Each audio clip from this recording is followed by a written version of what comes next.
que pode ser revertido com o São Paulo fazendo essa reversão nesse jogo? Esse é o jogo para o São Paulo acabar com o tabu. Já acabou com o tabu do Palmeiras, vai acabar com o tabu do Corinthians. Ô, Sormani. Olha, Pascoal, a gente viu aí pelo quadro, né? O São Paulo nunca venceu em Itaquera, né? É um tabu que já dura aí 6 anos, né? São 12 jogos. Mas, em compensação, o São Paulo nunca chegou em Itaquera do jeito que ele chega agora.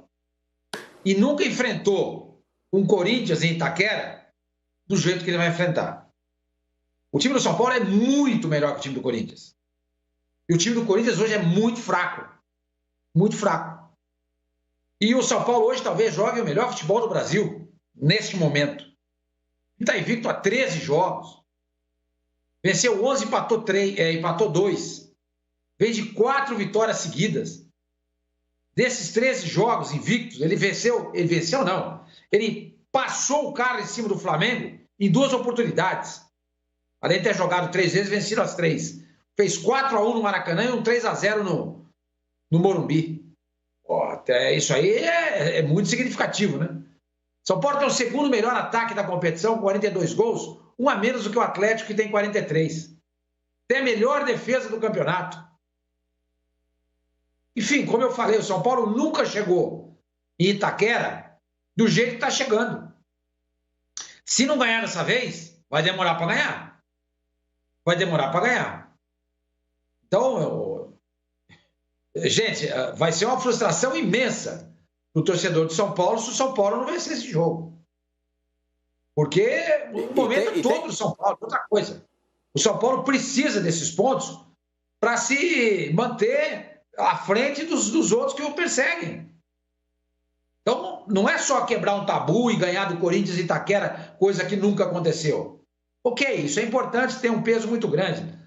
Mas tem um peso muito maior o fato do São Paulo estar disputando um título. Um título que ele não ganha desde 2012. E o último título importante que o São Paulo... Importante não, brasileiro que o São Paulo ganhou foi em 2008. Então, se o São Paulo não entrar com o mesmo sangue nos olhos do que o Otero falou em relação ao Corinthians, vai me chamar a atenção. Vai me chamar a atenção. Acho que o São Paulo vai ter o mesmo comportamento. A vontade tem que se equivaler. E quando tiver a vontade equiparada, na técnica, o São Paulo é melhor. Não tem torcida. O que faz uma diferença muito grande. Não tem torcida. Não tem torcida. Então é um jogo sem torcida, onde o São Paulo é muito melhor que o Corinthians, é líder do campeonato, vai brigar por manter esse status de melhor time do Brasil nesse momento. É muito favorito. Agora é futebol. É futebol. É futebol. Mas eu, sinceramente, se eu tivesse que apostar, eu apostaria no São Paulo, sem dúvida alguma. Porém, o São Paulo é muito favorito para ganhar esse jogo. Muito favorito. Tem uma ideia? São 12 partidas, Edu, que o São Paulo fez fora de casa nesse Campeonato Brasileiro. Atenção, são 6 vitórias, 4 empates e 2 derrotas. Ganhou 22 pontos fora de casa desses pontos que o São Paulo tem da liderança do Campeonato Brasileiro. Eu acho que o São Paulo está fazendo um campeonato fora de casa que é sensacional, né? E de repente é o dia de quebrar o tabu. O pessoal aqui da nossa hashtag aqui, da FS Rádio Brasil, está entendendo que o São Paulo está chegando a hora de quebrar esse tabu, Eduardo Menezes. Eu também acho. E mais, se você pegar a estatística do Corinthians dentro da sua arena nessa temporada, você vai ver que a coisa não está assim tão favorável ao Corinthians. O que o corintiano que está aí do outro lado imagina o seguinte? Pode participar com a gente aqui, Pascoal, e aí nos auxilia também nos comentários. O que te faz acreditar na vitória do Corinthians? Porque essa é a grande pergunta. O Corinthians ficou o tempo todo sem jogar para se preparar para essa partida. Ok, mas o São Paulo continua com a sua intensidade. A intensidade do São Paulo é melhor que a do Corinthians. Tecnicamente, o São Paulo é melhor do que o Corinthians. O time do São Paulo, no nível de confiança, está melhor do que o Corinthians. E mais, o São Paulo tem mais soluções do que o Corinthians, que tem problemas. O Corinthians, a gente acabou de falar aqui sobre um setor que ainda não funcionou.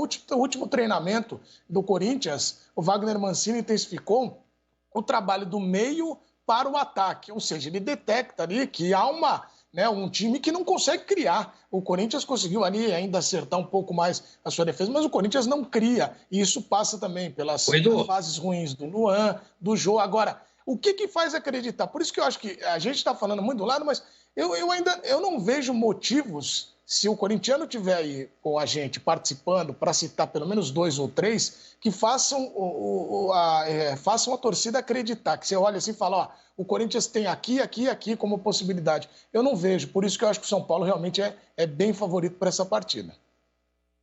Ô Pascoal... Quem chamou, por favor? Ilustrar, fala, sou eu. É só para ilustrar isso que o Eduardo Menezes falou, a campanha do Corinthians em casa é a 15ª campanha. É o 15º em 20 times. 3 vitórias, 5 empates e 3 derrotas. Marcou 10 gols em Itaquera. Perdão, marcou 13 gols em Itaquera e sofreu 16. Só para ilustrar esse comentário aí do Eduardo Menezes. E aí, Felipe Fassicani, é a hora, chegou a hora. E a volta. Tem volta de jogador importante, Daniel Alves volta, o time está inteirinho, ninguém tomou cartão amarelo no jogo contra o Botafogo. É o São Paulão em campo, hein? E aí, me diz uma coisa, Pipo, você está botando fé toda no São Paulo ou acha que o Corinthians pode ser aquele azarão de última hora?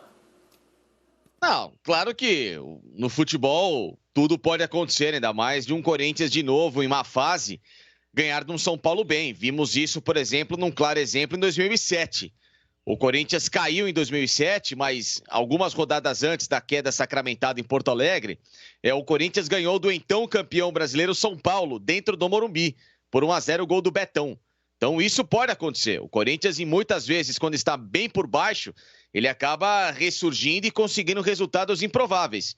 E a gente acompanhou isso nessa história recente do Corinthians, quando os rivais estavam melhores e ele mesmo assim tinha bons números em clássicos, né? Então não dá para descartar totalmente o Corinthians, mas que de fato o ano de 2020 do Corinthians em Itaquera não faz diferença o fator casa para o Corinthians, e isso a gente tem acompanhado muito bem. O Corinthians em casa esse ano tem sido um time comum. Claro, tem ausência de torcida, tem o enfraquecimento do elenco, teve troca de técnico, administrativamente o clube esse ano completamente arrebentado, então são vários fatores que colocam esse fator casa do Corinthians menos favorável do que já foi. E por outro lado, tem o São Paulo que, como a gente explicou muito bem, vive um momento de bastante uniformidade técnica, taticamente o time está acertado com o Fernando Diniz, jogadores que estão individualmente em bons momentos, o São Paulo tem jogado de uma forma mais simples, um São Paulo mais direto e reto a atacar, jogado um futebol que em alguns momentos se permite até dar a bola ao adversário e contra-atacar com mais agressividade quando necessário. Então, assim, o Fernando Diniz também se redescobriu nesse período como técnico e tem dado ao São Paulo muita confiança. Pela primeira vez, o São Paulo chega com o peito estufado para ganhar do Corinthians em Itaquera. Então, se for colocar no papel o favoritismo, para mim, ele é do São Paulo. Acho que o São Paulo até consegue esse resultado histórico, porque lembrando que nesse ano, o São Paulo também, pela primeira vez, conseguiu o resultado histórico de vencer no Allianz Parque, justamente numa condição como essa. O Palmeiras estava bem questionável nas mãos do Vanderlei Luxemburgo, era um time que em casa também, já com o Vanderlei, não dava sinais de muita superioridade, e o São Paulo foi lá e ganhou o jogo. Então isso pode acontecer em Itaquera domingo também. O São Paulo ganhou do Palmeiras jogando bem, muito melhor, e ganhou jogando uma bola muito legal. Jogando um futebol muito melhor do que do Palmeiras. Deu um banho de bola do Palmeiras nessa vitória que você falou aí. E aí, José, estou olhando aqui, o pessoal está dizendo aqui, a diferença entre o São Paulo e o Corinthians pode ser medida pela diferença técnica do Luan do São Paulo e o Luan do Corinthians. Essa é uma boa medida, José Elias? Nossa. Não, podemos... É o William Santana que mandou pra gente. Como ele chama, Pascoal? O William Santana que mandou essa mensagem aqui pra gente. Obrigado, William. Muito obrigado, William, pela audiência. Não, Pascoal, acho que a comparação no momento seria Daniel Alves com o Luan. Porque a diferença entre Corinthians e São Paulo hoje ela está muito grande. A diferença é enorme. Então não dá para colocar Luan com o Luan. O Luan do São Paulo é um ótimo jogador, é o cara que entrou e deu equilíbrio para essa equipe, entrou e acertou ali o meio-campo juntamente com a cabeça do Fernando Diniz, né? Porque ele entendeu que ele precisava posicionar melhor a sua equipe sem a bola. Então tá de parabéns aí os dois, né?